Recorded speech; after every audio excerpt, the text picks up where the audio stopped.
Hey, before you watch this thing, hit subscribe, would you? Quit it with the, what is it? Hold on, let me look it up. This is going to be worth it. Quit it with the avoidant attachment style. Just hit it. Don't you want me to feel good? Subscribe. I'm waiting for my glasses to get normal so I don't look like a mafia informant. Are they foggy? No, they're they're I see. tinted or whatever. But I now you have to wait for them to. I guess I just have to wait. Although it could be fun for the intro. Let's use it. Hi guys, it's me, Neal. If you're watching this, my glasses have the tint from being outside. Hopefully, They look good. Less and less like a mob informant. I don't have that technology. Well, stick Mine with are me. just glaring. It's actually like reflective. Way more. It's so much more expensive to get the tint. Of course it is. And yet you're still waiting yet on the glasses I did it. to give you what you need. Thank you. Yeah. My guest today is Josh Groban, everybody, and I don't know how to introduce him exactly. So what intro have you heard of you that you enjoyed? That I've enjoyed? Or that you think is apt? Oh, I don't know. Usually they just somebody just kind of says the stat, gives you the bullet points of And just. have you Grammys? I lots of nominations. Great. Never won anything. No problem.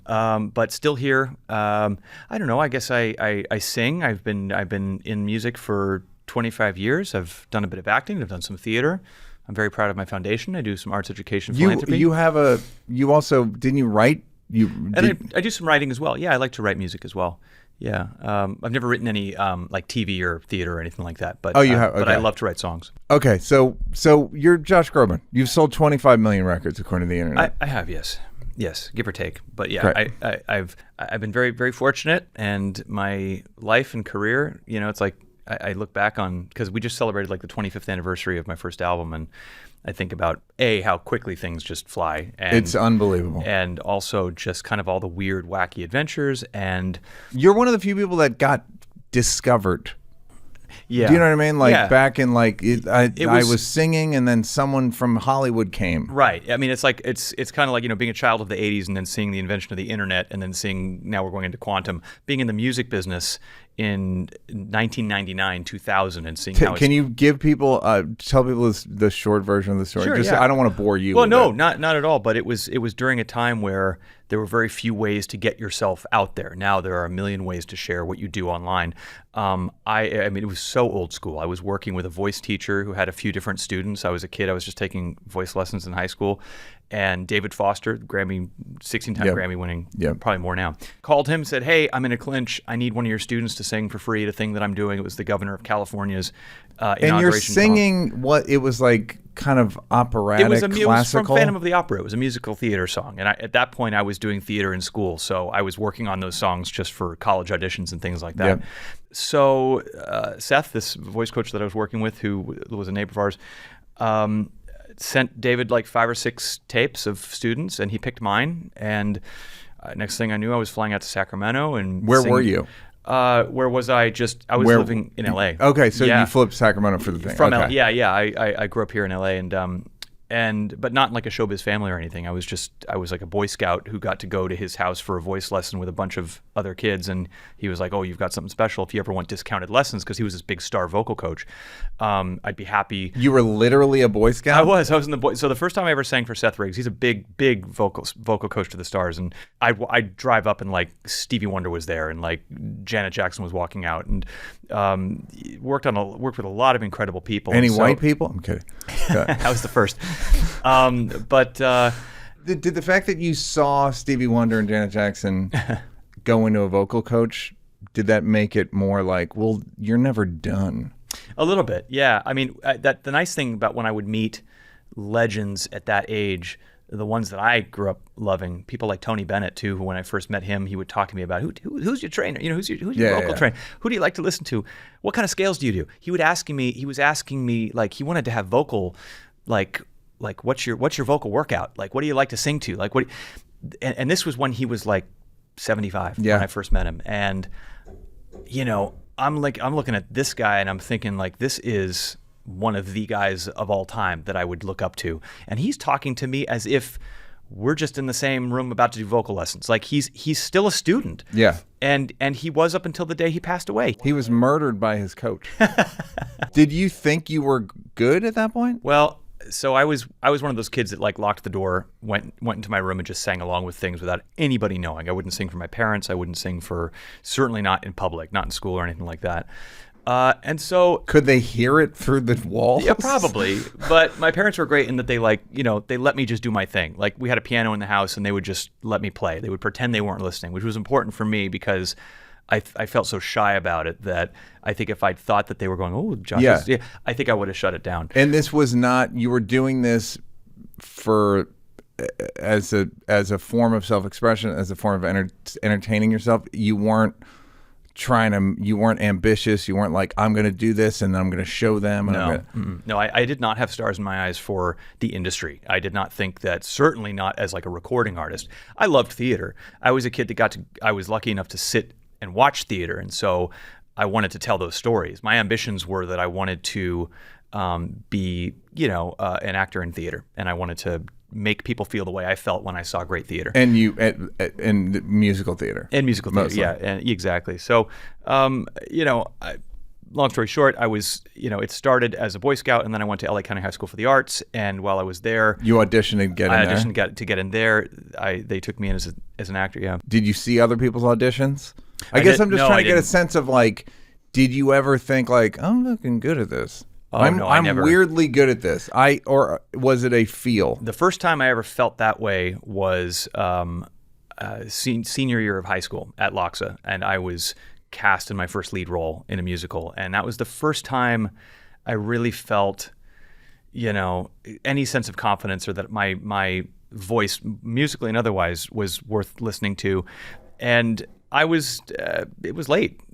I felt this big until about midway through my senior year, and then I thought, you know what, I maybe have something. There's maybe something here. And then that was when I auditioned for Carnegie Mellon and got in there. Were you jealous of the people that seemed like they were doing better, or was it? Always, of course. I joke now that you don't want to like peak in junior high school, but there were always those kids that just had it going on. They're just, during that summer between 6th grade and 7th grade, they grew 5 feet and had confidence for days, and they were really good at something that was popular to be good at, and at a performing arts high school. Well, and also, but I was at a different school at that point. So I went to another school called Windward, another LA school, and just had not a great time. My grades weren't great. I felt, just like I was kind of trapped on the inside and just couldn't express myself. And it was a teacher at that school that put me in the choir. And the common denominator between all these things of that and then singing for Seth and then David Foster saying, hey, who have you got? It really was that having somebody, a teacher in some way or another, hearing me in the back, because it was in a choir when I was singing for Seth the first time too, saying, hey, there's something there, and he seems shy but talented, and I'm going to put him in the front so he has no choice but to share what he has. And so it was the opposite of being super ambitious. I was kind of dragged kicking and screaming into the spotlight. But but you're wanting to be in the show. Yeah. Is that a form of ambition, or do you know what I mean? Like, yeah, it is. I think that what I wanted to be was just a part of it. I didn't necessarily have my sights set on being a star in that world. I just loved it. I loved the community of it. I loved being part of it so much. My first, many musicals that I did, I was in the chorus, and I was super happy. I just loved like supporting it and blending with other voices. You have to kind of fake it till you make it confidence-wise when you start doing solo stuff. And I'm a total introvert when I'm not on stage. So figuring out what that muscle was, that, okay, the spotlight's on and there's a certain kind of like it thing you have to turn on in order to earn being in that spot. It kind of happened by accident. It was a moment in junior high while I was at Windward when I got put into a cabaret performance, and the teacher said, I'm going to give you a solo, and that was my first time singing for anybody. My parents came. They was the first time they ever heard me, and the audience went... Had the teacher heard you and was like... Yeah, it was the teacher who said, and I bring him out. His name is Richard Barron. I bring him out every concert I have in LA, I say, please come. He's in the car right now. He's waiting for me. The car's warm. He keeps it warm for me. He's his chauffeur. Yeah, That's what we're, it's crazy how life it's the just joke we're making. He's a great guy, and obviously like those teachers are on the front line. And I always say, like, if you had one of those teachers, make sure they know when you're an adult. Like find them, because they go through so many kids that they generally a lot of times don't know if that one moment changed the course of their life. I had a pianist that was playing for me at Capitol Records, a studio pianist that was just playing his ass off, and we were doing this big orchestral number, and I saw the name on the thing, and it said Robert Thies. I'm like, Rob Thies? There's a guy named Rob Thies who taught me piano when I was like 10 years old. And I like chased him down in the parking lot. I was like, Rob? He's like, yeah. I'm like, Josh. He's like, yeah, I know. Thanks for the gig. I was happy to play in the song. Great song. I'm like, no, you gave me lessons in Hancock Park. Like, you gave me lessons as a kid. And he goes, that was you?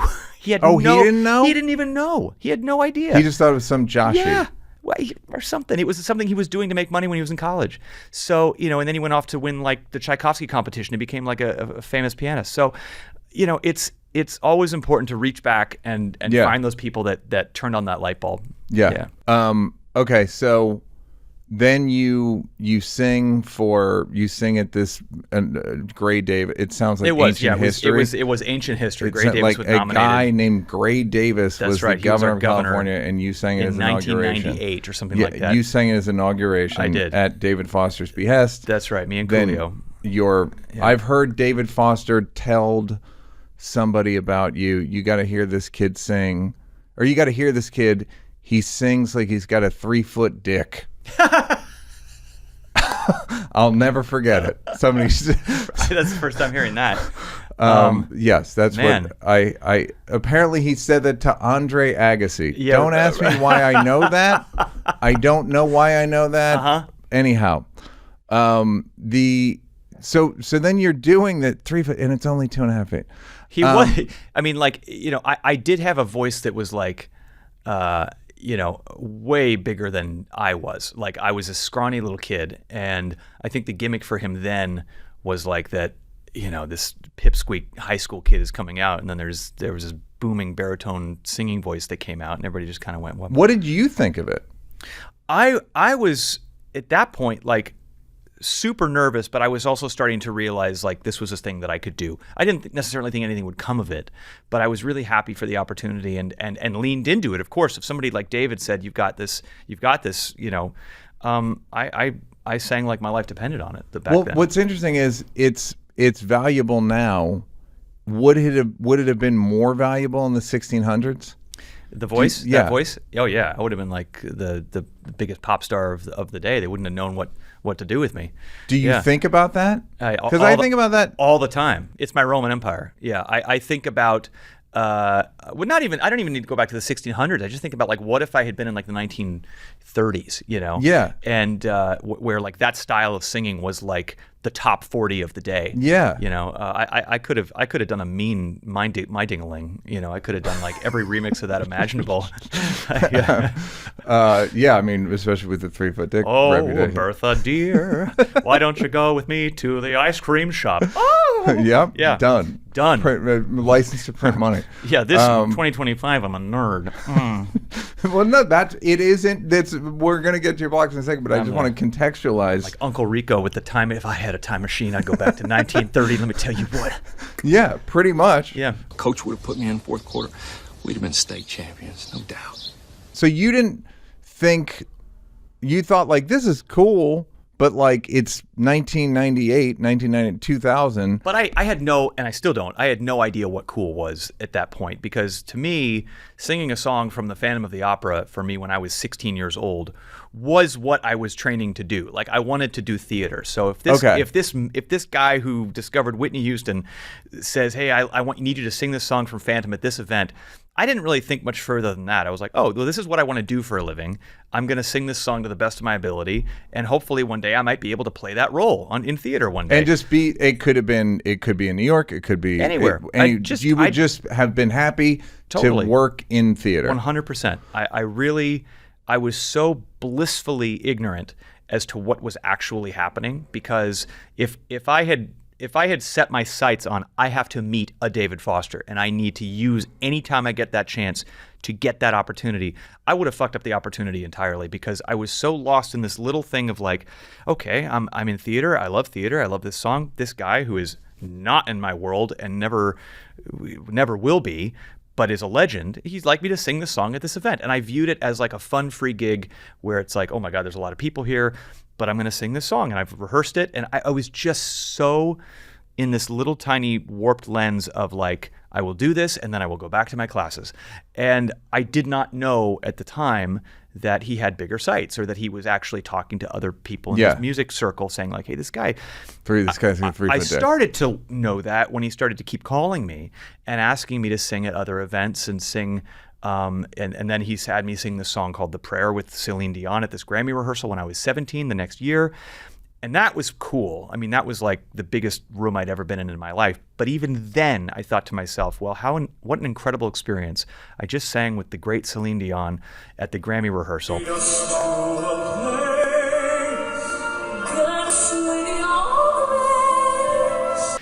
Well, back to class. I still wasn't thinking of it in terms of like, ooh, I got to work this. All right, well, I have two questions. Singing with somebody like Celine Dion, is it, as somebody who sings well, are you like, God damn? Is it like a different thing? It's like listening to that kind of instrument next to you. Oh, it's overwhelming to me now after 25 years, let alone at 17. I mean, and I had, of course, everybody knew her then as well as being the legend that she is, and so but I was also so focused, and I knew that I had a really difficult song to sing, and so the biggest thing in my mind was I didn't want to mess up next to Celine Dion. Not so much like I'm going to take this in and enjoy it. There's no enjoyment at that point in that you are so nervous, you just can't believe you're in this room. You're overwhelmed, and so the biggest thing that stuck out to me then, more than her voice, which I knew would be incredible, but also like you're on the Grammy stage, there's all kind of weird monitors. Yeah, it's so much I couldn't weird hear nonsense. it. She's boomy, I'm boomy. It's a soup up there. Yep. And so you're in the lights on you, and if you're not used to what a spotlight feels like, and you're a kid from high school, blinding and weird. You are just in a weird where it's like I'm getting some soupy version of Celine's voice over here, and I guess I'm kind of coming out of this monitor, but I'm going to do my best.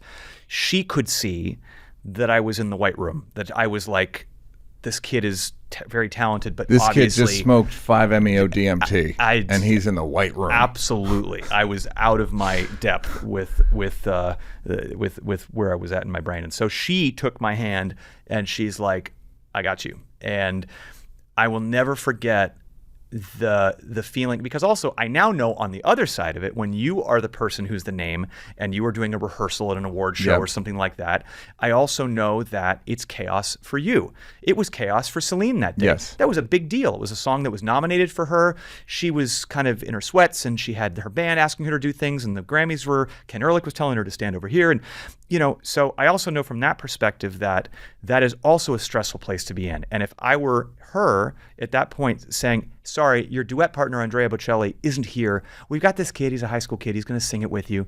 From Loxa. Honestly, like 9 times out of 10, that superstar would have given less than zero shits about me, and maybe have been pissed that possibly also she's pissed, going to look. Maybe in she a bad, signed up for Andrea maybe in a bad Bocelli. mood. That's her one time to sound check. And she got some kid named Josh. She got some kid named Josh. Yeah, exactly. Even the crew guys were like, we're looking for some Josh. He's super late. Meanwhile, I've been standing there for 20 minutes early. Funny. And I'm like, oh, it's me. He goes, you. All right, listen for the click. It'll come in a minute. But the fact that through all of her own chaos, which I didn't recognize back then because I was just lost in mine, she had the wherewithal to put the fact that she had a very important job to do also aside to say, I've got this kid. I know how this feels, and I'm going to take care of this. So this is a moment for him that he's going to remember. And so I will forever have gratitude to Celine for You ran through the song once or twice? We ran through the song probably twice. I would say we did it twice because it was really, really quick. Yeah. And, and then it ends up, you do it on the show. So not that year. Thankfully, Andrea showed up. Oh, great. Ken Ehrlich did tell me in the aisle, hey, kid, buy a suit just in case. And I'm going like, I'm not ready for this shit. Like I can't, I don't think I can do it. Luckily, Andrea did show up. But it's crazy how the full circle of it, happens because like then I went back to school. I got this cool thing. I got to. Are you getting cocky? I wouldn't say I'm getting cocky, but that's a pretty fun thing to tell your friends about. Yeah. Like, Did they give a shit? They thought it was cool, but they also Okay. were just like, all right, Josh, cool. But I was excited that it happened, but I think cockiness kind of came in later. Like there was definitely a point in my career early on where I was like, okay, you gotta knock this shit off, because there is a point where you actually have not just fun and cool experiences, but very real success. Yeah. Where you realize that like all of that hard work and all of those nerves and all of that baggage that you have of like not being enough, all of a sudden you're thrown a million sales and accolades and also your ego is super confused because you're getting like super success and praise in one ear, and then there's always going to be the people that are hating on the other side. And for a sensitive kid, This is like even before the internet. even and that's before the internet. I would not have survived in today's world if I were just starting out. I was a sensitive, insecure kid, and I didn't understand how to take all that, and so I think it did come out. I think it's so funny how like when you look back on how like you held yourself, and it was never ego. It actually was never ego or cockiness. It was pure insecurity. Yeah. But the only way to mask that and to feel like you're okay is to kind of be neurotic about controlling everything, and then like controlling everything makes you kind of a dick. Yeah. And so there's the point A to point Z of kind of like being maybe a little bit like big for my britches was actually like the A of it was just pure self-hatred and insecurity. Yeah. And then you start to like mature, and you actually, if you're lucky, have people who are friends of yours or close to you in the industry to say like, hey dude, like here's what's really going on, and you need to break out of your own ass, and you need to know like this is the real world, and these are the people who are helping, and this is what you need to work on. I was lucky that I had David being one of them to really help me understand like the forest for the trees with my own self-worth, with my own ego, with navigating the business. What does somebody like him advise you to make? What's grounding for you? What's center? What's the center? A perfect example, because again, it all comes from insecurity. I'm a terrible listener to myself. Like when I have to listen back to something I've done. Yeah. I love to sing. I love to express. But then when it comes time to like, I would imagine it's the same for an editor or an actor if they had to go in the editing bay and they had to like look at comedian. at every daily, at every scene, and they had to sit next to the editor while they're deciding whether or not their eyes are honest enough or their thing was this. Or the first time comedians, a lot of times they get an HBO or a Netflix special, it's the first time they've watched themselves for an hour straight. And I had one comedian say, "Don't cut to the right side of my face." And it was like, dude, you think the people on the left side, you think the left side people had a good time? Yeah. And the right, so it's universal. But that neurotic control freakness because of your own self-worth turns you into some semblance of narcissistic because you're so, it's all fear-based. Because it's fear-based. It's all fear-based. And so, an example of that was like I had filmed something, a TV special or something, and again, it was my first time watching myself back singing on stage and seeing what I look like when I sing and seeing how I hear through how I sound through TV speakers as opposed to my like big fancy monitors. I can see your light. And I'm so lost in how shocked I am at how bad I look and how bad I sound to me that I couldn't help but after being played this thing immediately say, oh, this needs to be fixed, or that needs to be changed, or that sounds wrong, or that looks wrong, because I was just like, I was doing this to me. I was like, and David goes, hey, can I talk to you for a second? I said, sure. Thanks, guys. He goes, they have worked for a week on this. They have worked their asses off to put together a special for you and mix you and make you look and sound fantastic. You need to start this conversation with thank you and with what you love about it, and then you can go into some criticism or you can give some notes, but you got to turn it around. And he it wasn't mean. It was a splash of cold water that was like made me take a step back and realize like there is a way in which not only to deal with people that you're working with, but also how to deal with yourself and how to deal with your own filter of how you view yourself and listen to yourself. And that I'll never forget. And I don't even think he knows I remembered that, but like that, I'll never forget that when that moment happened, I realized like, oh yeah, it's because it's all facing myself, but it's coming out as facing someone else. And I always think of that too when I now run into artists that I try to give them the benefit of the doubt if they've got kind of a diva behavior or if they are just acting like assholes. Is that some of them really are? There's some that are just pure ego, and it really is that the universe they're in is the only one that matters. Yep. But there's a huge number of young artists, and especially when they get fame very quickly, that just don't know how to channel their own insecurities, and it comes across as less than savory. And you hope they grow out of it. Sometimes like dangerous habits develop. I was very lucky that I had that kind of advice, like my first year in music. And that allowed me to change course and adjust. And so what was your inner monologue before that? And what was your inner monologue? What did you start to try to do? So I was, all of that was because I was terrified it would go away. I was terrified because I never fully believed at the beginning that I deserved to be there to begin with. And so whenever I saw something or heard something that I perceived to be really bad or just not my best, I always looked at that as like, this is an excuse as to why the microphone's going to be passed on now. And so if I don't hang on to this for dear life and say the critical thing, then the industry is going to do it for me. So I have to be super hyper aware. Even though you didn't expect any of this and it was all a shock, you were still like, it was worse because I didn't expect it. Because the fact that it came so abruptly and so successfully was like this. I didn't know how to handle it because I wasn't in my mind playing the loop of what it would be like. I wasn't thinking of myself in the majors, and then I got there and it's like, well, this is different, but this is the same and I'm ready for it. There was just an article, it was Ann Powers, who I love. She used to write for the LA Times and she now does stuff on NPR. She was talking about the Grammys this year. It was a really fun Grammys and so many new artists were just knocking it out of the park. Yeah. Every one of them was like so good. And her comment was like, welcome to the Gen Z confidence that this is a generation that has grown up with a camera in front of their face. A friend of mine said a couple of years ago, they all have stage presence. And they are fully cooked. Yeah. They go out there and they are ready for it. And that has its own trappings. A lot of them probably have to like grow up a little bit and all those other things. But they're ready to go. And they've been thinking about it and they've been working on it in their own houses and rooms and stuff. And so I was not that. So you started being more empathetic, generous with yourself? What was it just like, Josh, it's probably doesn't matter. I had to get over, look, everybody has those first moments where they first see themselves on TV or they first hear themselves. And, are there some people that are probably like, I'm just absolutely delighted and surprised beyond my wildest dreams? Maybe a few.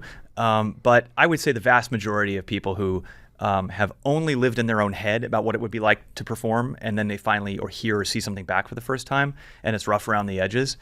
It takes getting used to. And so I realized that I needed to be more generous to myself and also needed to work my ass off to then work on those things that I realized I didn't love. And what were they? When you're a student vocally and all of a sudden you're thrust into this high pressure performance world, you're still a student. There were things I was working on with my tone, my pitch, my range, also my interpretation. Interpreting a song when you've had this much life experience is hard. What do I like most about Mando? I don't really have to think about it. I don't have to think about it because it doesn't stain my clothing and I smell good. And if I smell good, I just take that as a given. You know what I mean? I've used a lot of them and this is my favorite one. My favorite deodorant of all time. I'm just a pits guy, really. If I'm honest, I just use it on my pits. I have used it, I believe, on somewhere else. Don't worry about where, but nothing happened. It was great. Mando is a whole body deodorant. It's safe to use anywhere on your body. I could go through a list of body parts, but you're familiar with them. It was created by a doctor who saw firsthand how normal BO was being misdiagnosed and mistreated. It's clinically proven to block odor all day and control odor for up to 72 hours. That's 3 days by my calculations. Mando deodorant product options include solid stick deodorant formulated and powered by mandelic acid to stop odor before it starts, spray deodorant, aluminum free and ideal for hard to reach places. All products are baking soda free and paraben free. Choose from a variety of fresh scents like bourbon leather, clover woods, Mount Fuji, my choice, or Pro Sport. It's clinically proven to control odor better than a shower with soap alone. Want to try America's #1 whole body deodorant formula right now? You can now find them in Walmart, Target, and other retailers across the country, but I don't get credit when you do it that way. For the best deals, go to shopmando.com. Mando's starter pack is perfect for new customers. It comes with a solid stick deodorant, cream tube deodorant, 2 free products of your choice, like mini body wash and deodorant wipes. Deodorant wipes I used this week. Not going to tell you how.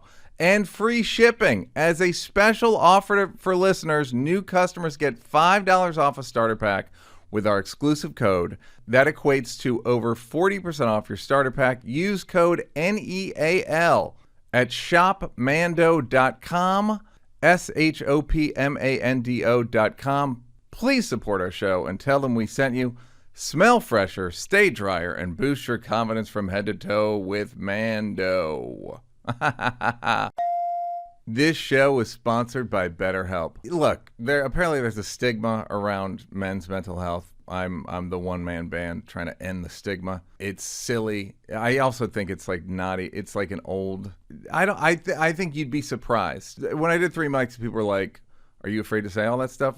Basically, what happened was I said it. I exposed my emo side, and then other people would come up and expose their emo side to me. So I basically just went first. If you're a man and you're feeling the weight of the world, talk to somebody, a friend, a loved one, a therapist. Again, I go to therapy, I've been to therapy, boundaries, all the stuff it gave me, lower my expectations, be realistic, but also process my own feelings and acknowledge them without necessarily like staring at them in the mirror. Therapy helped me kind of endlessly. With over 35,000 therapists, BetterHelp is the world's largest online therapy platform, having served over 5 million people globally. Here's the call to action. As the largest online therapy provider in the world, BetterHelp can provide access to mental health professionals with a diverse variety of expertise. Talk it out with BetterHelp. Our listeners get 10% off their first month at BetterHelp.com/NEAL. That's BetterHelp.com/Neal, BetterHelp.com. They're good to the pod, and I'm assuming some of you guys are trying it out because they keep advertising. It's good. Therapy will help you. Huh? Look at me. So you figured out a way to just slow down. It's going to be fine. Slow down and trust. I think that, it can be so isolating, especially when you're a solo artist. You're by yourself a lot. You're in the vocal booth, you're in the dressing room, you're in a tour bus, you're just festering in your own world. And so I think hearing David say something like that really, because I trusted him, and it really meant a lot. And it also taught me, because of that aloneness all the time, it taught me how much of a collaboration this is. I walked into that sound booth a solo artist where all the pressure was on me. Anybody giving me praise or criticism was using my name, my face. My stock was about me. And to a certain degree, it is, in that you're the front of it. Uh-huh. But that moment taught me about what an enormous collaboration any career in entertainment is. Even if you're the name on the front, that it doesn't happen without that guy working his ass off to mix your stuff, that guy working on the edit to make sure that every moment is captured, David crafting these extraordinary tracks, the arrangers, every string player. So that was also like a slap in the face that I needed to understand that, I essentially am part of like a 100-person band, and we are all in this together, and that there was comfort, I think, in that, and knowing that the better I can adjust my own sense of self and the way that I communicate with people, the better I can be a team leader, because it has to be a team. And then when was this very early? This was pretty early. This was like 2001, 2002. So you have albums out. I had this was the first TV special I had done for my first album. I did a television special for that album, and it was the first time I'd ever seen myself back on screen. The interesting thing, even like that with your career, which we're gonna get to the blocks soon, guys. He's mentioned a few. He's graced a few of them. Even the Ave Maria, and Raise Me Up, like they were hits then. That's when I was like, well, Ave Maria was definitely a hit. Raise Me Up wasn't a hit until I did it. You raise me up. But no. But I'm saying, I don't mean you use hits. I was like, how did they get popular in 2000, 2001, 2000? Like, that's what must have been. How did you decide what to record on an album? Certainly wasn't hunting for hits. And, you know, I say that You Raise Me Up was a hit. It actually wasn't. It was never on the Hot 100. It was never on Top 40. Never on MTV. It wasn't a hit by the metrics that you call something a hit. It was just everywhere. It was just something that people listened to a lot and put like in the soundtrack of their lives. I know, it's so funny. Like, it wasn't a hit, but everyone listened to it. Yeah, well, it's true, because it wasn't on radio. It wasn't that kind of a song. It was just one that everybody just kind of took to, and I sang on TV a lot, and TV was very What were your powerful. expectations when you recorded these things? And then what was the genre? No genre, no expectations. Truly, like, I really mean that, and I have to hold on to that whenever I have made anything since.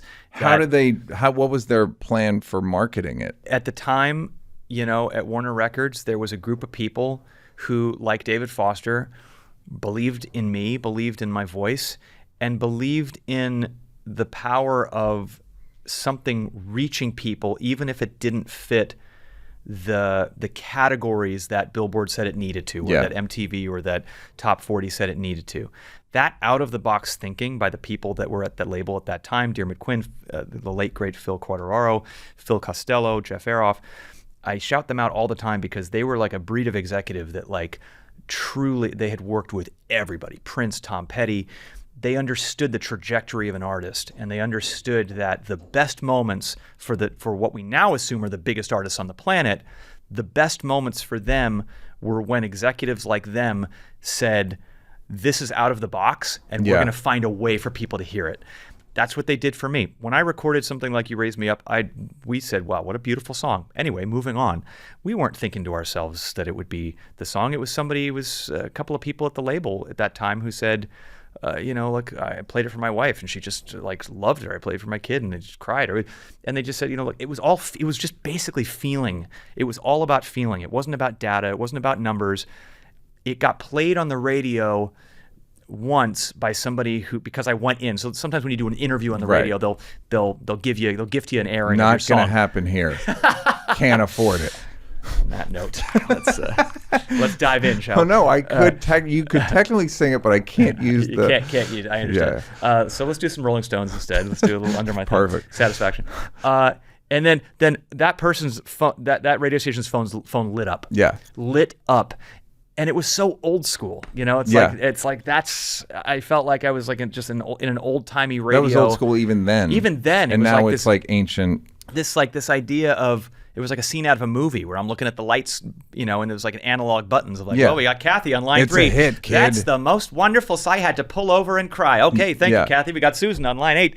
If I hear that song every day for the rest of my life, it'll be too few times. Okay, and and I'm like looking at the programmer going both Jewish women, by the way, if you're keeping score. It's a big song in the Jewish community,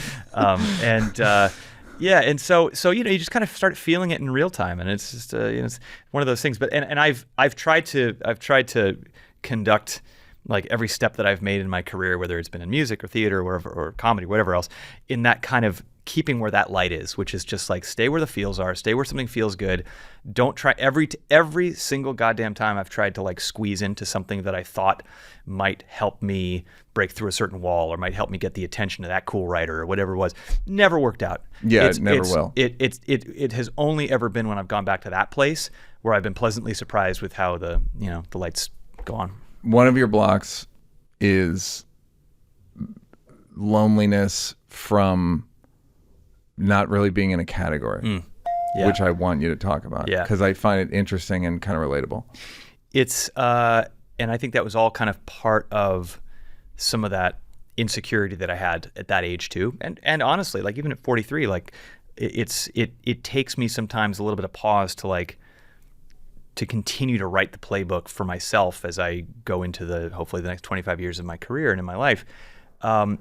It's a weird thing when you're super successful and also such an anomaly to people.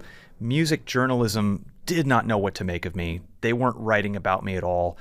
I was the #1 selling male artist of that year, no Best New Artist Grammy nomination. Like, it was just one of those things where I was like this alien that was like really doing extraordinarily well. And at the same time, there was no club that I could be a part of, at all. There was no table that I felt like I sat at. And so I felt... Which, again, if you're listening or watching and you're like, world's tiniest violin, it's still the most basic human need is belonging. Right. Yeah. And you're sort of like, you think you're doing a thing that would make you belong. Totally true. Yeah, you're entering the music business, which is a community, and you're a very supportive, wonderful community. The warmest. And he's still shocked. It's yeah. I mean, but coming from theater, that actually can be very warm and fuzzy. It was lonely, and so of course, it's like tiny violin. I had no reason to complain, and yet I felt so shitty, and I wanted other friends in music. I wanted to enjoy having, because it's no small thing to make it either. Like it is such a grind and such every star aligning to all of a sudden have 5 million. Oh my God, your debut album just hit 5 million. Like, it's an enormous accomplishment. Yeah. And yet, because of that isolation and because of that kind of like, good job, kid. Enjoy yeah, over there. and also the people that you are celebrating it with, I'm assuming label people or manager, whatever, they're all 15 years older than you. Yeah, exactly. As were a lot of the fans for me at that point too. So, there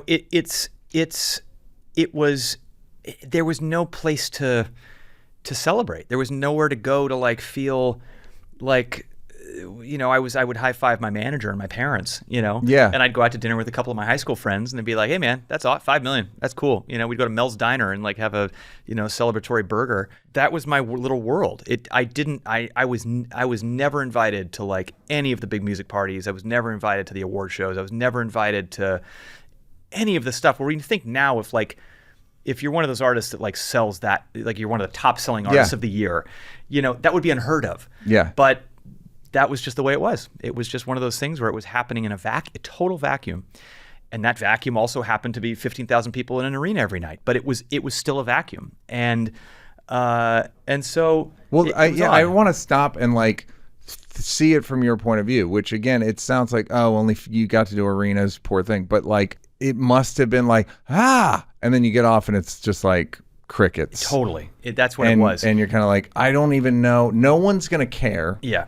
Yeah. No one's going to empathize with this of course so-called problem. No. So I got real good at isolating my feelings of I would joke that I would become like Vicky the Robot. Remember the show Small Wonder? And Vicky the Robot would go into the closet and just unplug. Get in your cabinet. See ya. It's just I'd be like, thank you, Ohio, Yep. And then it was pew, and I would just it was just the transition from the stage back to the tour bus or the dressing room was as if it was just boop. Anyway. And you're 20. Yeah, I mean 20. Yeah, I was 20 on my first tour. Yeah, so or 21 or whatever, a young man. Thank God I didn't then take that loneliness and that isolation and then turn it to self-medicating in unhealthy ways. Cocaine, yeah, cocaine. Yeah. Well, luckily I didn't have anybody around because I had no friends. I had nobody around me to offer me drugs. One of the upsides of having no friends. Of loneliness. All I got was easy to stay mini clean. Fridge diet Coke cans. What did you imbibe? What did you sort of video games? Yeah, honestly, video games were one of them. I would stay up all night and just play. It's so funny. Back then, I had to route the modem of my hotel room, phones into my gigantic laptop, and I'd get lost online. I'd get lost in online games. I would create the Sims worlds and just and video games even now are still a huge escape for me. Truly, if I've had a long day in the studio or I'm just kind of feeling those things, I'll just dive into MLB The Show or Call of Duty or something like that, and I can lock in. And that's always been like a jacuzzi for my head. Like I say that video games are like knitting for men. It's like crocheting for men. That's incredible because my girlfriend goes through the same things, and her thing is crocheting and knitting. That's where she locks in, and we'll lock in together, and she'll crochet, and I'll play Call of Duty. And you're yelling the N-word, and you're awful. You transform into a truly terrible person. But the guys the guys love it. I had to turn off the chat because that it was undoing everything I was going into the game to do. I feel like people would have been nice if they knew who you were. Right. They would have been very supportive. So you're playing video games and you're just sort of like this, and they're going, it's going great, Josh. And you're like, okay, cool. And everybody around me who's making a fortune off of me is having the time of their lives because they're doing cocaine. And they are absolutely doing cocaine. They are having parties on the tour expense. Yeah. Because they have also lived many lives in this business, and they understand the magic of when somebody is hitting it and how incredible that is for the bottom line, for their success, for everything. So they have already they also don't have the same stakes personally. When you're in the front, it's personal. If somebody likes your music, doesn't like your music, you sell well, you don't sell well, it's your name on that Billboard chart. You can't deny being Josh Groban. No. They can say, I barely worked on that, or I went to one. They can also they can work 10 artists at once. Yep. Hedge their bets. Yep. And so there's they don't get to understand the feeling of performing, and they don't ultimately, if you hit it, make as much or whatever it is. And there's all these pluses, of course, but they don't have to take the personal hit. That was indigestion, not emotion. The personal hit. Speak for yourself. As well. And so then you have to. It took me like 10 years of doing this before I could also like get out of the dressing room and join the party and like enjoy the life of this life. Why did it take so long? Because I thought that if I let myself enjoy that stuff, it was also like letting my guard down, and something would go amiss. And so it took me a long time to kind of stop being so kind of on and off, on stage and off. Yeah. You have a thing, one of your blocks is the building walls. And is that related? Oh, definitely. Yeah. I mean, there's. I would assume that if I could guess, maybe you were naturally defensive. Probably. Oh, yeah. Based on the fact that you're like not invited to your Rudolph the Red-Nosed Reindeer. It's like, you're great, but like, don't come. Yeah. You're not a cool kid. You're not like. But that was even back in junior high school and high school, and like that was, we all have different walls that come up in different ways. For me, sometimes performing was a great wall. Doing improv and comedy in high school was a great wall. Making someone laugh is the greatest wall you can have. Tell me about it. But the blessing and the curse of that is that like sometimes the rent due for that is vulnerability and like opening yourself up and like really like truly smelling the roses of your life. And so, it took me a little while to understand that both of those things, that I wouldn't lose any kind of edge or savvy by also opening up those things. And I'm still I deal with that even at 43 years old. I deal with that in my relationship. I deal with that, with my therapist. I like finding ways to not like. Yeah, what's the knock on you relationship wise? What's everybody saying over and over? I think I'm probably a little bit like my dad in this way, in that we're like, I think it's because of having so much on my shoulders from such a young age that like, and doing it a lot, kind of just figuring out my own neuroses by myself, that those things are for me to decipher, to figure out, and then filter so that I can then be my best self for the person I want to be great for, that I love. And to me, that's like my version of loving someone, is to be my best self, to figure my shit out so that I can be great for someone I think is great. And, my girlfriend, who's the most wonderful person on the planet, the best thing that's ever happened to me, has had to like say to me, like, dude, like, then you have a very skewed idea of what a relationship should be. If you think that this is a one-way street of like, that I show you the warts and all, but you just like handle some of that by yourself. So I've had to like get better little by little at the trust fall of like being allowed to be all the things that from kid me to adult me has trained myself, hardwired myself to like figure out on my own, because my own pride, my own everything else is like, I gotta be okay. How do you hide in a relationship though? That's what I understand. Well, if you're the right person, you can't, which is why we're together, and which is why I'm so grateful for her every single day. Isn't a lot of it just in the conflict though? Like, how would you, before her, how would you hide your issues? I would just retreat. I would retreat, and I would just kind of probably go quiet. I would just probably something was obviously kind of like eating me up inside, but I would probably just say to myself, you're okay. Just figure it out, handle it, take a walk, play your game, go write a song, whatever. Like, I would think that there were like things that I needed to do, you know, to self like diffuse, but none of the things on that list were open up to your partner. Was it convincing? You know?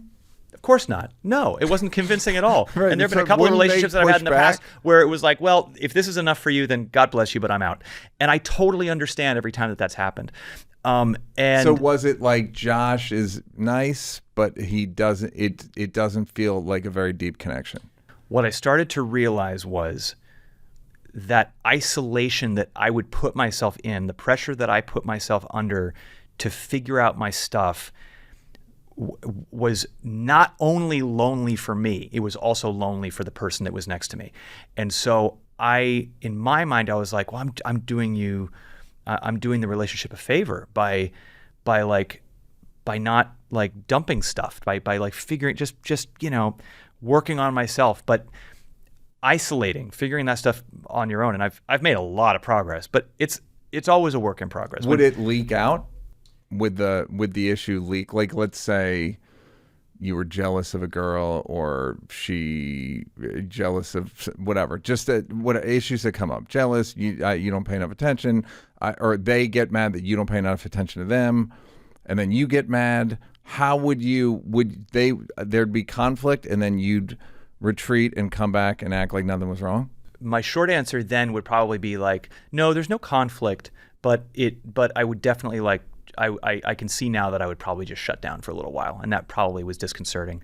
And even if you do everything, you can say this is not us, this is not you. I'm just working through some stuff that you're dealing with human beings, and this is an isolating thing. I can say that, but I can also say that like there is no such thing as bottling all that stuff up and it not leaking out. That some of that frustration, some of that that weight, is you're still going to be porous in certain ways, and you might think that you're just like, oh, I'm holding it all together, but little things are going to come out. There were probably times where I was like a little bit short and didn't mean to be, or like, you know, it's going to come out. So like I had to realize through, you know, a lot of kind of self-discovery and luckily through the most incredible communication with just the most, you know, empathic and wonderful person, that these are all shareable things, that these are all things that don't actually mean that there's weakness there, that it's actually the braver, stronger thing to express in real time when those things are eating you up, whatever they are, no matter how stupid or small they seem to you, having that it's actually like way more chicken shit to put it inside, that you think you're handling it, that it's so much braver to just like to say it, to reach out. And I always say that I've written songs about depression. I've written songs about like how hard it is to reach out when you feel like you have to take it on yourself.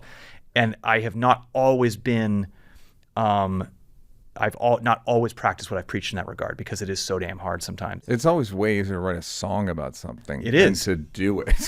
For sure. It's kind of the point of songs. Yeah, for sure it is. But that does nothing if I've been dealing with that and I'll say to my girlfriend like, you know, yeah, I've written a song about it.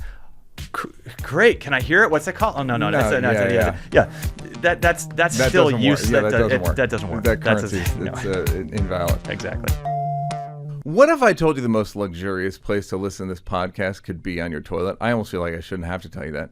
Cloud Plus by Tushy Bidet turns your toilet into a biohacking throne that automatically deodorizes the air the moment you sit down. Look, get on the Tushy, listen to the pod, go on your computer. Anybody still read the paper on the old sure there's somebody out there. Anyhow, Tushy's luxury electric bidet collection takes the manual labor out of going to the bathroom. Again, the only things I advocate for on here are therapy and the bidet lifestyle. I'm about to do a commercial and I'm going to give bidets away.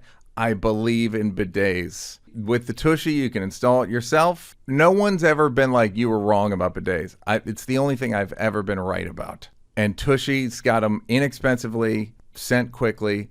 It's the everyday luxury bidet that instantly transforms your bathroom habits and bottom health for life. There's a bidet for every biohacking personality type, like Cloud Plus, which automatically deodorizes the air when you sit down, and Aura, which automatically opens the seat when you enter the bathroom. That's pretty cool. That's very Japanese. Tushy's elevated bidet collection nurtures your bottom with instant warm water that never runs cold, a soothing heated seat, and UV sterilization for next level hygiene. All Tushy bidets easily attach to your existing toilet without the need for additional plumbing. I did it myself. I mean, I'm super manly, so that makes sense. Here's the call to action. Reclaim your comfort zone in the bathroom. For a limited time, our listeners get 10% off their first bidet order when you use code NEAL at checkout. That's 10% off your first bidet order at HelloTushy, TUSHY.com with promo code Neal. Dude, get a Tushy. Square. Most of the way you charge when you're at stores, especially like pop-up stores, but most stores have it now, is Square. It's the thing you do. It's you swipe. It's a great new, like the last 5 years innovation. It's one of the few upsides of modern life. Square checkout works even if the Wi-Fi is down. Yeah, it also, a lot of the Squares have like a loyalty program thing. Like I buy kettle corn. Don't worry about it. They got it. They got my account on there. Square's very easy. My friends who have small businesses, they said it's like been super simple. It helps them, like it simplifies everything. One app, the hardware looks polished, fits right into your space without feeling intrusive. All kinds of businesses, like from like big businesses, like, you know, like Fortune 500, I would assume, to like market still. I'm a sort of a farmer's market guy. Food trucks. Also, food truck guy. Square adjusts to what you need. You can sell in person and online from one location or several. It's built to move with you and adapt as your business grows. Here's the call to action. Square keeps up so you don't have to slow down. Get everything you need to run and grow your business without any long-term commitments. And why wait? Right now, you can get up to $200 off Square hardware at square.com/go/NEAL. That's SQUARE.com/GO/NEAL. Run your business smarter with Square. Get started today. Bye. You put it down on the box, and I think I know what you mean now, which is some of that responsibility in terms of like, I'll handle it myself, may have been because of your performance career. Oh, I actually think a huge amount of it that was. You're like, I can't worry about, the show must go on. Yeah, I really think so. And this is not like, you know, I think I was way more, I mean, I got into this business, like when I talk about all those stories of 16 and 17, I was a young 16, 17. I was not like, you know, the fully cooked performers on the Grammys. Like I was a kid, you know, that was very sensitive, very open to the world, and very much reliant on others, and they were relying on me. And it was all the right stuff in me was before all that happened. And the shrewdness and the coldness of this industry and the pressure, and then when you add on top of that, like the performance pressure, because then you start to like, you had to be capable. I had to be capable. To do an arena every night. And there were plenty of times where I did not feel like I was living up to my own expectations. And then like letting yourself off the hook when that's happening is a whole thing. And so it's all happening at once at a time when I was really, really sensitive. And I think it built like this very old school, like, you know, my grandpappy would just, you know, smoke his pipe and go into the... Like a form of stoicism. Go in the living room and close the door and cry, you know. It was a form of stoicism that developed from a kind of a business that doesn't exactly train you otherwise. That not only not only doesn't prepare you for those things, but actually also celebrates that stoicism, that celebrates The show must go that on. the show must go on. That Yes. the more that you bottle it up, the more that you just suck it up and do it, and well, yeah, but this thing is really hard on me, or I really worked hard on this, and this person said this. Fuck it, doesn't mean anything. Or I might go. I feel like I'm going to suck tonight. Yeah. Or I kind of sucked for Yeah. 3 songs tonight. Totally. Yeah. There's not really a lot of people to talk to about those things. Yeah. And it's you just kind of develop a mentality that all of your self-worth is based on how well you can do when the light hits you. Yeah. And the rest of it takes a way, way, way back seat. And you start to believe that as a human being, you start to believe that that's reality. And So you were a good boyfriend performer. yeah, I would say I was. Yeah, I was. But it was shallow. But it was shallow because I was and I didn't know it at the time. But Yeah. it was because I'm guilty of the same thing. because- I can figure because- would figure out what they want and then just do that. but because I wanted if I liked somebody, I wanted to be my version of like being right for them was like figuring out like what would be right. Yeah. And it took me a little while before I was able to be all of me, great song, for somebody. Can you give me an example of a thing that you would have handled in-house before that you'll now openly discuss with your girlfriend? I think that like the work-life balance, for me, like music stuff is so vulnerable that it's like if my radar for whether or not I think that I'm doing okay or sucking big time is so sensitive that it's actually still to this day like really hard for me to like express to my partner like I didn't sound good today. Like I just didn't sound good. I didn't sing the note that I wanted to. I didn't. I did. I wrote a song with somebody, but I think it's shitty. It's not good. Yeah, it's really hard for me. Like with my manager, or someone What like about that. with her? Is there stuff in the relationship that are there feelings about I'm worried about the future, I'm worried about that you would have just gone like handled it and don't worry about it? It's in the past, I think for sure. If there were insecurities I had in the relationship, or if there were things that I was worried about, or things I wasn't happy with, or needs weren't being met, or whatever, I would not trust that I was like correct about those things, and so I would just like I'd bottle it up and I'd be like, "You'll be all right. This will be okay. We'll be fine. We'll just," and that obviously is not the way to go. So yeah, no, I How are you with receiving notes? pretty good actually. Like In a real way? Yeah, I because I'm always expecting that there's something I need to do better. Yeah. So, I'm actually like way more open to hearing what could be better. Because you'll be a perfectionist about it. Yeah, I'm more interested. I should have yeah. not even asked because I'm way more interested in the stuff that you would have just gone like, no, Josh, just shut the fuck up. We'll take care of it. Yeah. I had a question about performing, which is the thing of how to become on, to turn it on. What did you learn? What did I in terms learn? of like how did you get better?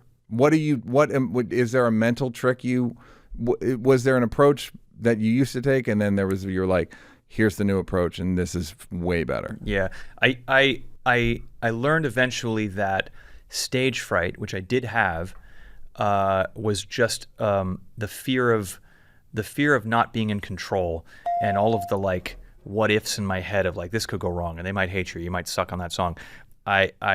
I was spinning in the lack of control of it, and that was making me nervous to go out there. And of course, it would like you warm up, and then you realize, okay, the night's going the way I want it to. But what I started to do was I started to realize that the nerves absolutely had a place backstage because I didn't have the reins yet. There was nothing to do. There was nothing to hold on to. It was all just energy out there, lack of energy back here, and then you're going to be out there in that energy. And as soon as I started It's a weird transition. It's a very strange transition, yeah, because an audience who's like gearing up and they're Yeah. sitting there for 30 minutes and they're like lights go down and it's just elevated, but they're living in it. it would almost be easier as a performer to have been sitting out there with them for 30 Yeah. minutes and then walk up and do your Yeah. show because you're in it. Like it's way easier if I'm at like a charity event and I've been sitting at the table and then somebody's like, come on up here and sing. All right, Yeah. Because you're in the vibe of the room. Going from that dressing room to that stage is such a shot out of a cannon that it would make me very, very, very nervous. And so what I realized was that like, and this is just a 10,000 hours just confidence thing, but once I realized that once I had the reins, that once I'm up there, I have a decision to make about how I focus on this and whether I started to decide to enjoy it. I decided that part of taking the reins for me was to have fun. And I know it seems so simple to say, but performing for me for really the first many years was only fun for like the last 30 minutes or the last encores, because then I knew I'd done it and now I could enjoy. And it was a mental grind to pretend that I was enjoying it. Once I realized that like, I could actually like, go back to your child self when you were singing in your bedroom and just like loving how it felt to sing. So there's 10,000 people out there. From the first note you sing, like, love it, have fun. You're gonna fucking nail it. Go out there and have a great time. Take the reins. And that just came from experience. And there are some nights where you're worried that you're not gonna do well because you're either coming over an illness or you're, just not feeling it. And, the best coaching I ever got was to simplify. Think of the lyric, tell the story, think of that kid, that just wanted to sing that song. Like, really try and like go to the most simple common denominator. Don't think about you have 25 songs to do in front of this many people. Take it literally like word for word and just get through it, and eventually you build yourself up.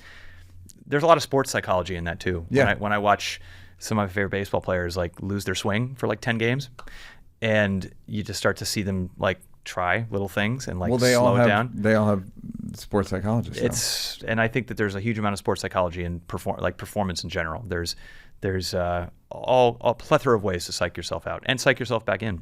So a thing that I want to talk about is that they're similar in comedy, right? I mean, it's identical. The thing I was thinking was, I got tight 2 nights ago or 3 nights ago because I was trying a new joke, and it just didn't work. Yeah. And you can feel you're really getting energetically rejected and kind of rebuked. Yeah. And that's hard on your body. Of course. And so I was thinking like it must be fun to do a song that like, you fucking like this song. Yeah. And so it would be easier in that way. And you also like how they like it. Like there's a certain thing that happens where no matter how many times you hear the opening chords of something, and when you feel like they're with you, even if you haven't quite gotten your confidence where it needs to be, that's comforting to know that you're going to give them something they want. How do you feel about making the songs fun for you? Meaning, because Bob Dylan's the best example where you go see him and you're like, why are you doing this to these songs? And they go, well, you got to make it interesting for us. And it's like, yeah, but I paid. Yeah. And I'm kind of in the middle between you and Bob. I feel like ultimately it is of service to the audience for me to stay fresh, because at some point I will get stale and something will be wrong and you won't know why. As an audience, you'll just be bored. And even though you're getting kind of what you paid for, something's missing. So I owe it to the audience to do the Bob thing and figure out like new ways I can do it, or and sometimes it's in ways that aren't even noticeable to the audience. But for me, the way to do that is also just keep making new things. Yeah.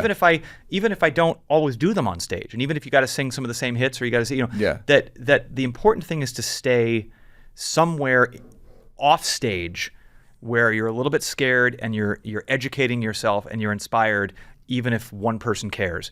That's important. When you start getting cynical about like, well, the robot thing where it's like, I got to go do the songs, now I'm going to come off. I know. That's because I obviously don't want that too, but it's like, I don't know, just do it the way I like, but just maybe be behind the beat on the second chorus.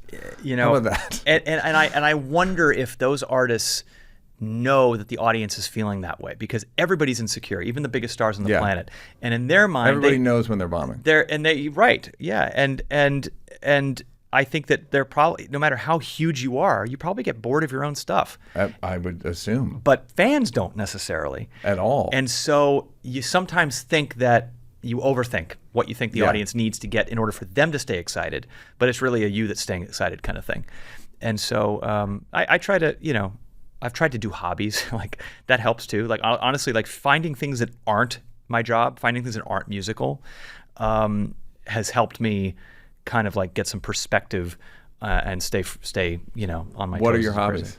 I have ADD, MLB so The Show. I'll dabble in like things for 3 months and then I'll stop. Like I took Sure. flying lessons for like 3 months and was super into it, and I'm like halfway to my pilot's license and will be until the day I die. And you flew that drone into one of the That's right. firefighting trucks. Thank the you. firefighting planes. You read about that. Yeah. It's yeah, an honor to meet you.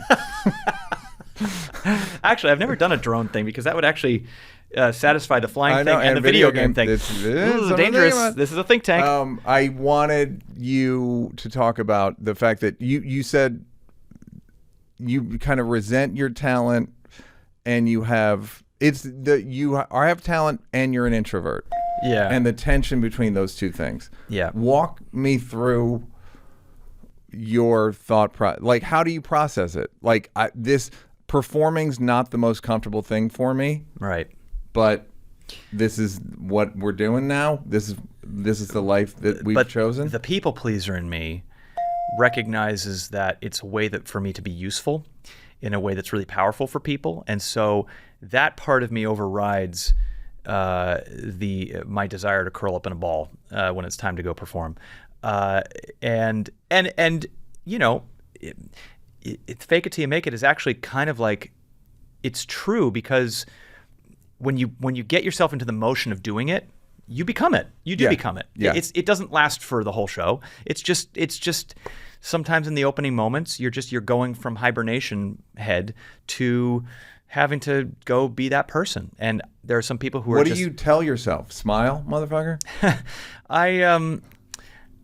I honestly, That's what I tell myself. I don't have I'm telling them. Yeah. I don't have like a revealing trade secrets. Smile, Showtime. motherfucker. Yeah. I don't have an affirmation in the mirror that I do. I just kind of No, I'm just saying, like, when you're on stage singing, to a certain degree, there's kind of that's it's not necessarily like smile, but it is just like open yourself, because it's okay in the studio because you can sing open but still like be in your own little space. Finding ways to like.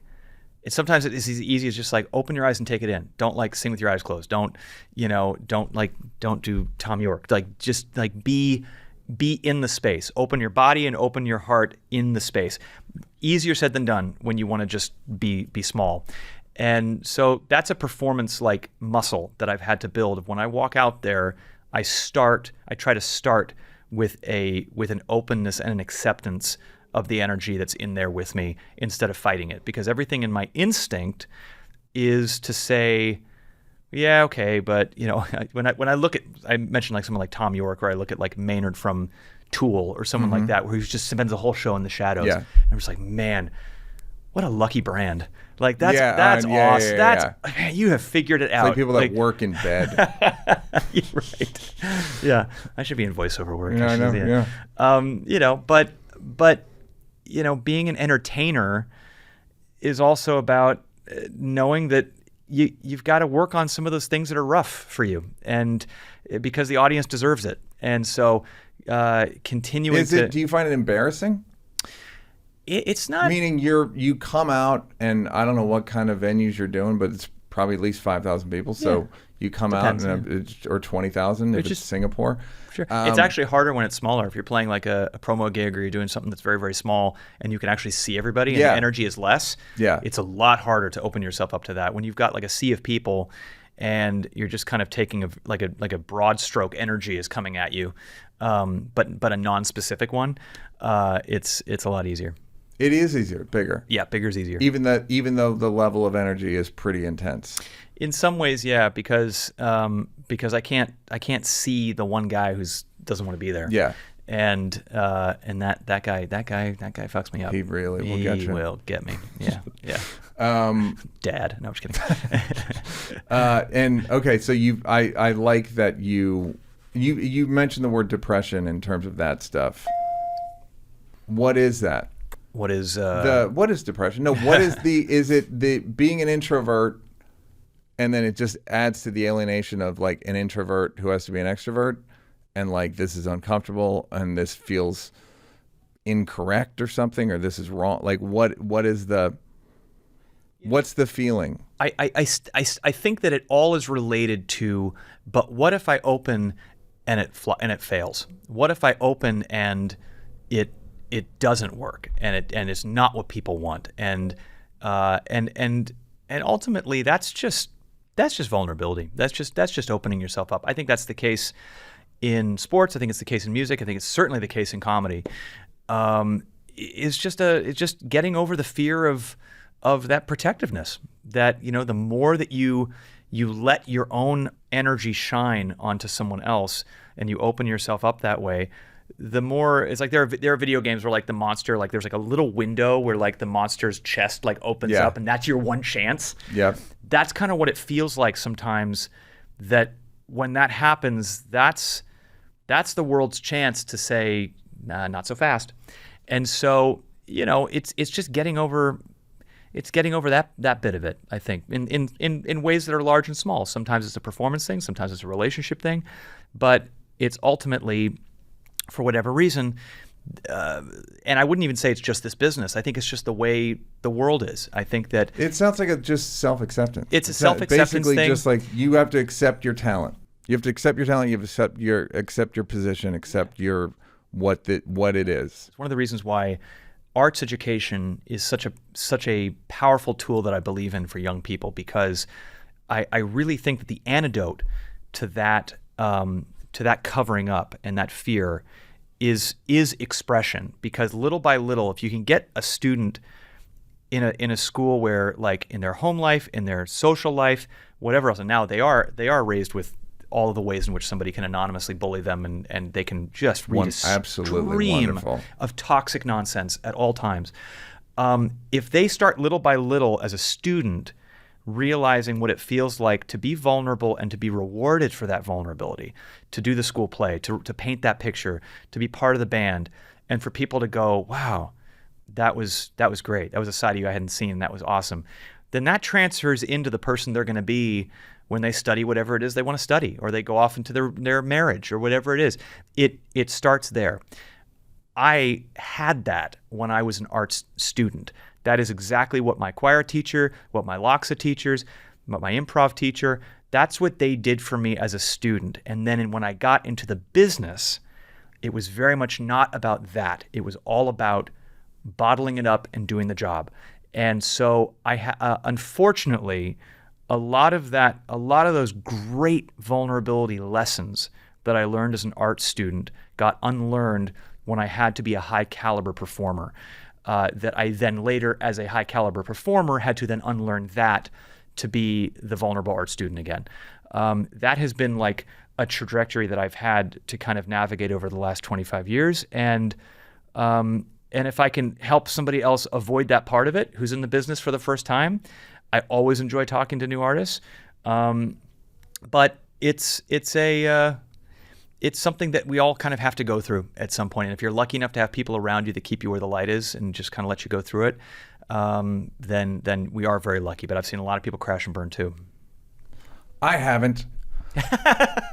Well, Josh Groban, everybody. Now you know Josh Groban a little bit better than you did.